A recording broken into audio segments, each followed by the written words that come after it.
Shalom, shalom les amis. Nous bénissons le Seigneur pour ce jour qu'il nous donne. Au fait, nous avons le jour et nous avons la nuit.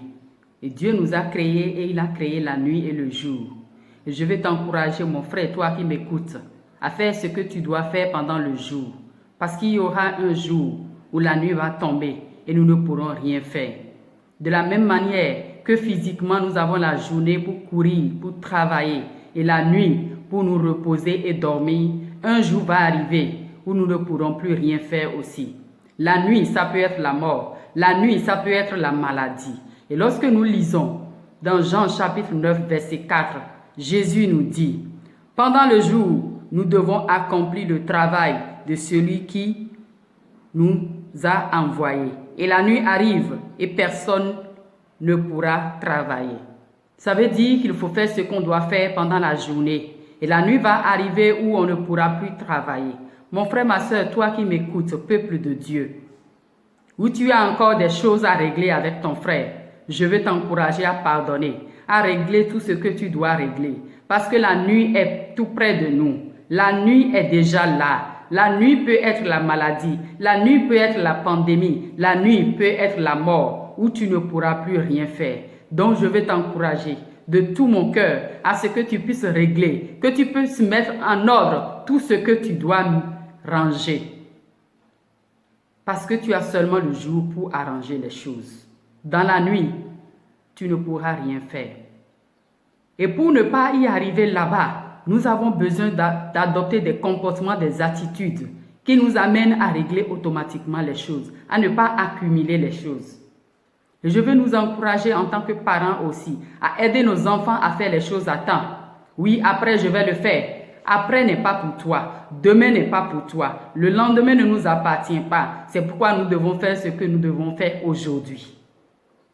Et ne rien laisser pour demain. Lorsque Dieu met dans notre cœur de pouvoir mettre des projets en place, et nous réfléchissons et nous disons oui, demain je vais le faire, où nous avons des choses à faire aujourd'hui, où nous avons le linge à faire, nous avons la vaisselle, nous avons quelque chose à faire et nous avons la force pour le faire, mais nous le remettons à demain. Le fait de renvoyer toujours ce qu'on doit faire aujourd'hui à demain est une mauvaise habitude qu'on acquiert et après c'est difficile de s'en débarrasser. Et je veux te dire que tout ce que tu as à faire aujourd'hui, pratiquement dans ta vie, tout ce que tu as à faire, apprends à faire les choses à temps. Apprends à faire les choses le moment où tu es en santé. Parce qu'un moment va arriver. Si tu as des travaux pratiques à faire à la maison, où tu as la santé, tu as la force de le faire, et puis tu dis demain je vais le faire, et puis demain tu te réveilles malade, comment est-ce que tu vas t'arranger pour le faire? Cela nous donne tellement de preuves. Et même dans l'œuvre de Dieu, nous ne devons rien remettre à demain, parce que nous ne connaissons pas qu'est-ce que le lendemain nous réserve. Nous étions là tout tranquille 2018-2019. Mais 2020, la pandémie nous a surpris. C'est comme ça que le retour de Jésus aussi va nous surprendre.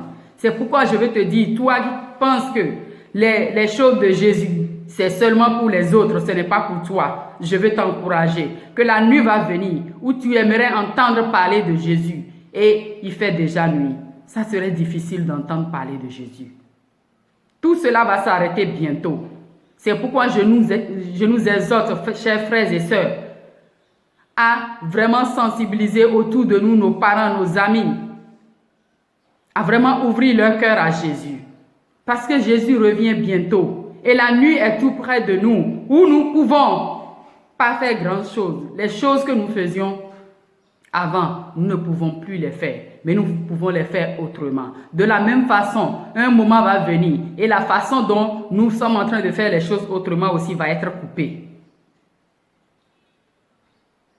La repentance, c'est pour les vivants. Nous pouvons nous repentir de tout ce que nous devons faire dans le passé que nous n'avons pas pu faire. Nous pouvons nous repentir et venir devant Dieu et dire, Seigneur, donne-moi la grâce de pouvoir me rattraper. Donne-moi la grâce de pouvoir investir et bien gérer le temps que tu me donnes. David pouvait dire, aide-nous à bien compter nos jours. Les jours qui sont devant nous sont mauvais et nous ne pouvons plus s'amuser avec ces jours. Les jours sont très précieux. Les minutes et les secondes de nos jours sont très précieux où nous ne pouvons plus vraiment amuser avec ces jours qui sont devant nous. Nous devons vraiment les prendre au sérieux et les prendre vraiment très précieux. Les jours sont précieux, les amis. Faisons à temps ce que nous devons faire pour que Dieu nous aide à pouvoir être des personnes qui rachètent le temps.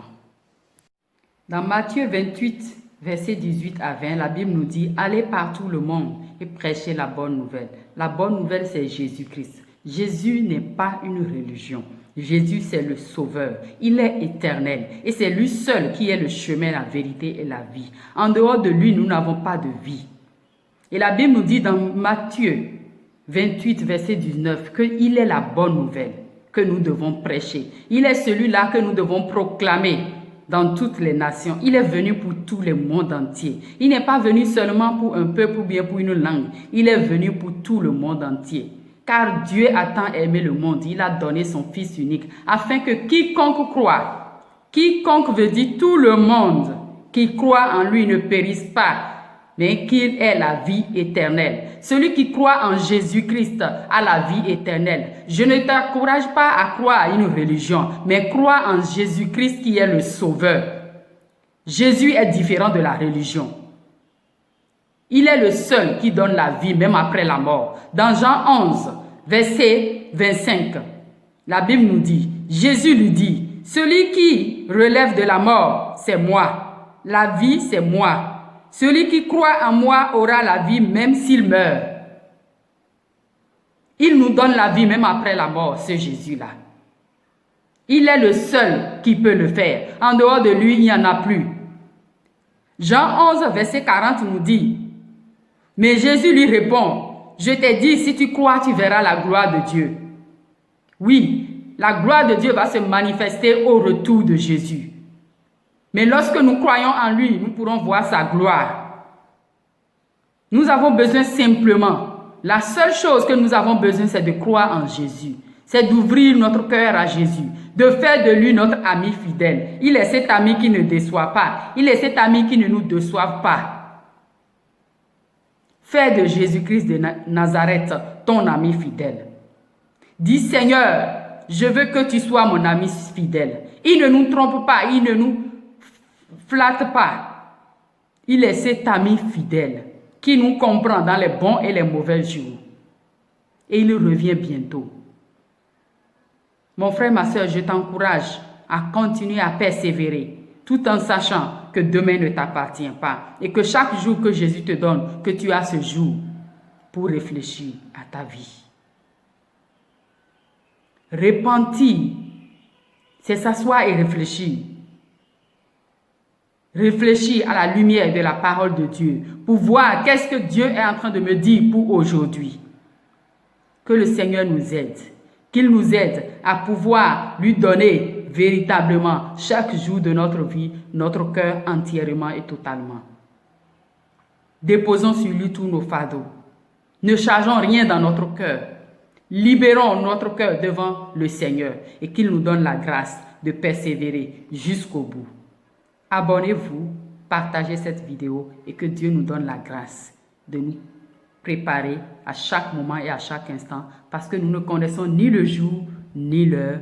La journée qu'il nous donne, nous pouvons profiter de cette journée et arranger toutes choses pour être toujours prêts pour son retour. Soyez bénis abondamment.